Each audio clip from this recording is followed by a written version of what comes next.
Prometo à igreja que não serei cansativo com os irmãos, as irmãs deste lugar de forma alguma, mas enfim quero ministrar a palavra do Senhor e tudo aquilo que diante o meu Deus colocar sobre o meu coração, com toda certeza eu estarei ministrando a todos os ouvintes aqui neste lugar.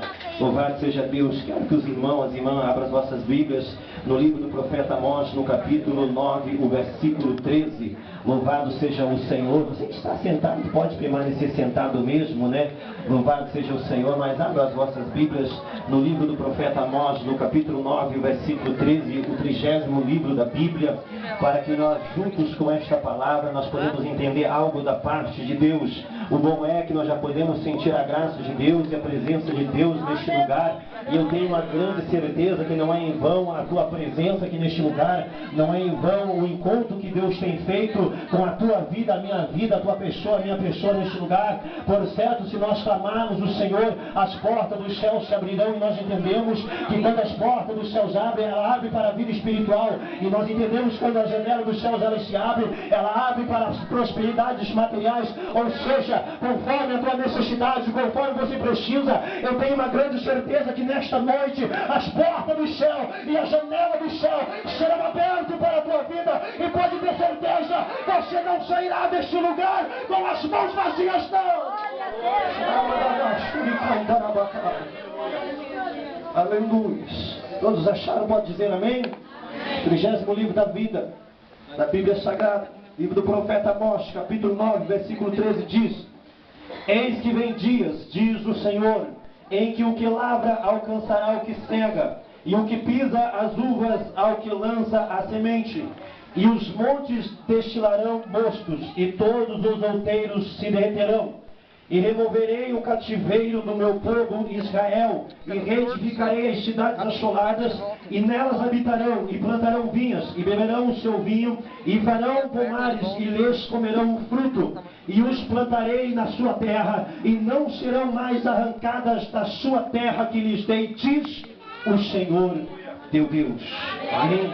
Louvado seja o Senhor. Você que tem o seu banco, fica à vontade, se assente. Louvado seja Deus.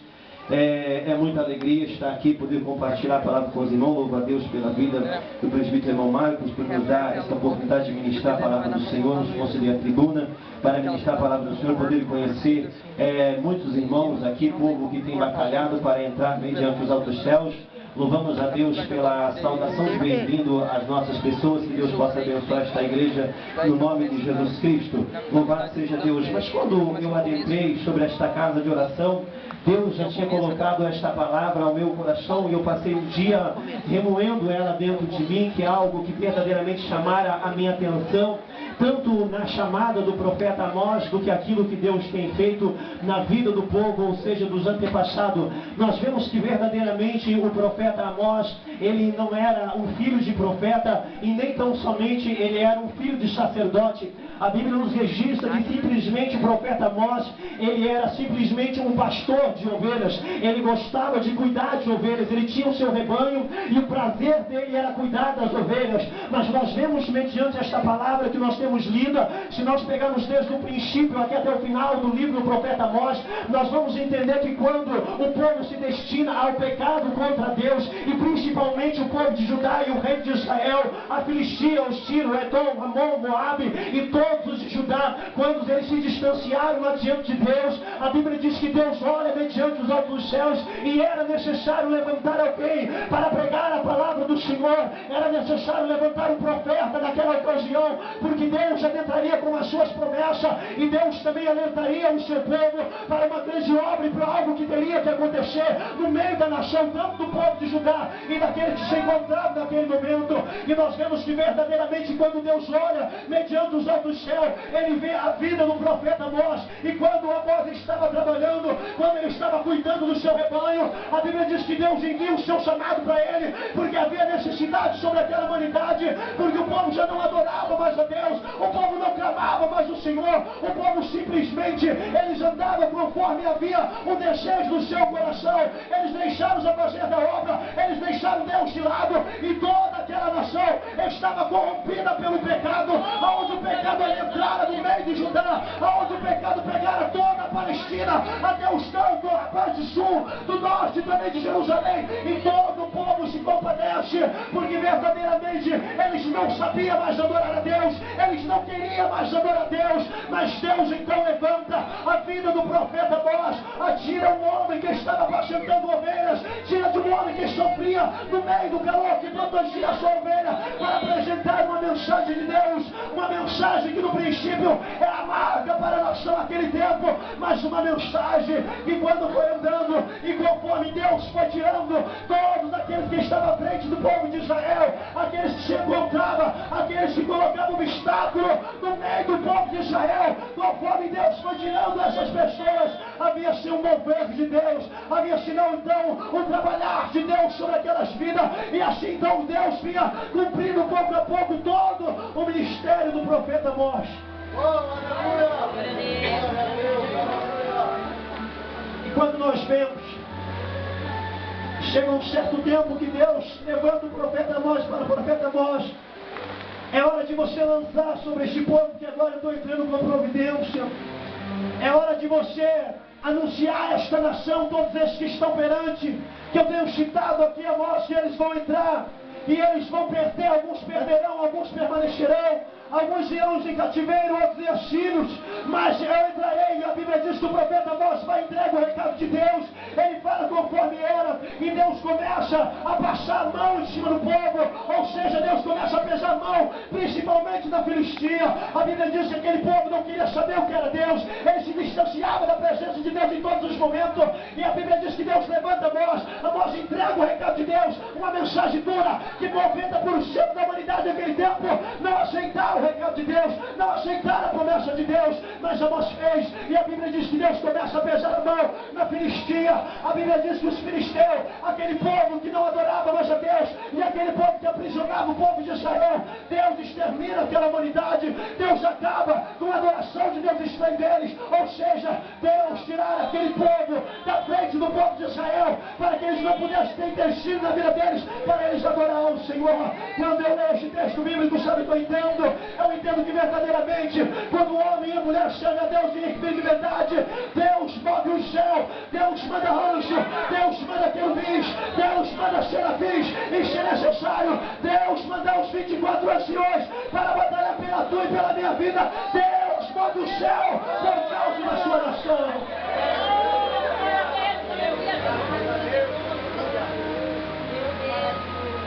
A Bíblia diz que ainda tinha a nação de Tiro, a nação de Edom, uns das montanhas de Amon e outros da montanha de Moabe, que ainda eram pessoas que estavam na frente do povo de Israel, ainda era povo que estava atrapalhando a adoração do povo de Israel. E Deus também levanta o profeta Amós para determinar uma palavra dura, mas eficaz sobre aquela nação. E Deus entrou com a providência, tira mais essas 3 nações da frente do povo de Israel. E assim o povo de Israel começa a continuar marchando, começa adorando a Deus. Alguns adoravam ao Senhor, mas uns já tinham pegado os costumes maus dos moabitas, outros já tinham pegado os outros costumes, e assim eles não conseguiam adorar a Deus.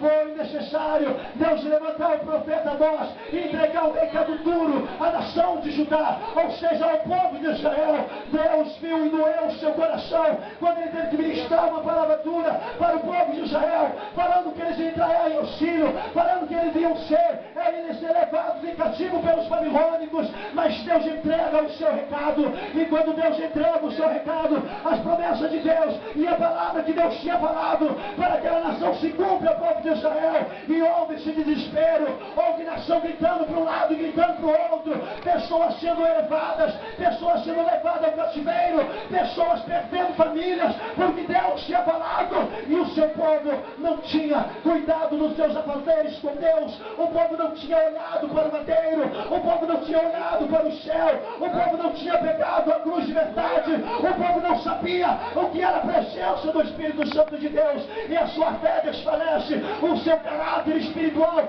desfalece. Mas Deus cumpriu com a sua palavra, porque o povo de Israel viraram as costas para Deus. Ei, meu irmão, minha irmã, eu sei que o princípio da palavra está sendo duro para você, eu sei que a palavra que Deus tem colocado no meu coração, quem sabe é a marca no momento para nós, mas sabe que eu entendo dentro deste texto bíblico, Deus pesou a mão sobre essas pessoas, porque essas pessoas, elas viraram as costas para Deus, elas não quiseram mais saber de Deus, Deus, elas deixaram de adorar a Deus para levantar altares estranhos, e Deus entrou com providência sobre o seu povo.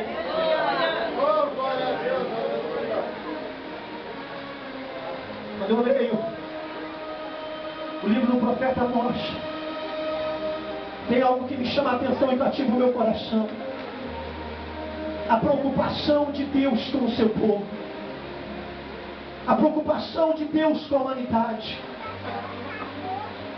Deus vindo diretamente ao povo de Israel, mas mesmo assim Ele se obrigou a lançar o povo em cativeiro para que o povo se convertesse nos seus maus caminhos e olhasse para Deus novamente. Eu vejo que Deus se preocupou, e a Bíblia diz que Deus procurou de todas as formas trazer a nação a se prostrarem na sua presença, e não conseguiu. A única forma de Deus reverter o quadro, mudar a história do povo de Israel, foi jogando eles no cativeiro na mão dos babilônicos.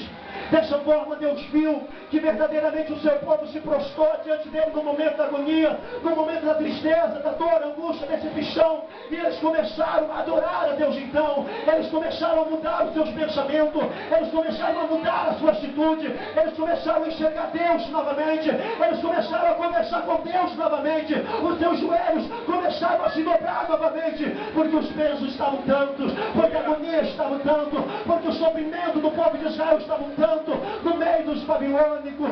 Ei, meu irmão, minha irmã, você que está fraco espiritualmente, ei, você que está desviado no caminho do Senhor, ei, você que nunca teve um encontro com Cristo, preste atenção nesta palavra. Sabe por quê?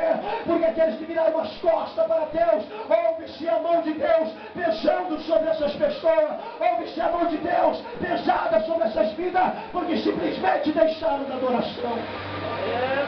E Deus não fez o homem para adorar o mundo, Deus não fez a mulher para adorar o mundo.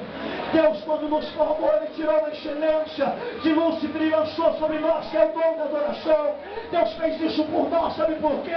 Porque quando Ele formou, Ele achou nós em graça, Ele achou nós em firmeza, Ele achou nós em humildade. Foi por causa disso que Deus fez. Deus não nos criou para nós cultivar este mundo. Deus não formou o homem para prestar adoração a Deus estranho. Deus fez o homem para adorar e bendizer o seu tanto bendito nome.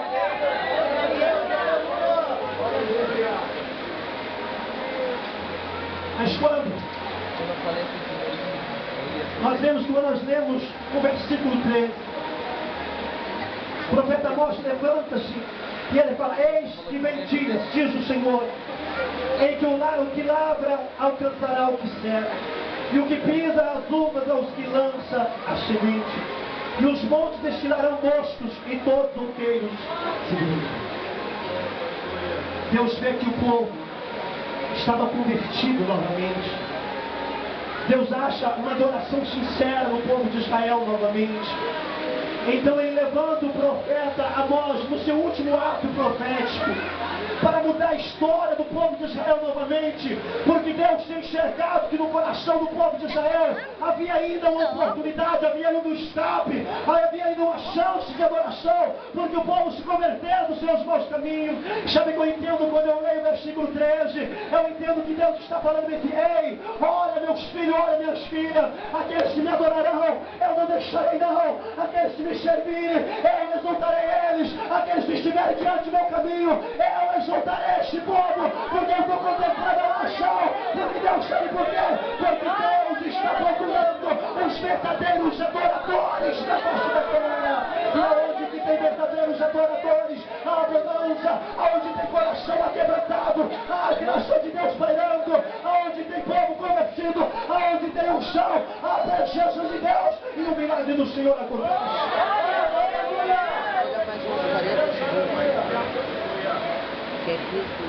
Se nós pegarmos todo o ato profético de Amós e pegar para as nossas vidas ao dia de hoje, tanto na igreja como na parte deste mundo perdido, nós vamos entender que o que o profeta Amós estava profetizando tanto serviu aquela nação naquele tempo como está servindo ao dia de hoje. Por que, irmão Everaldo?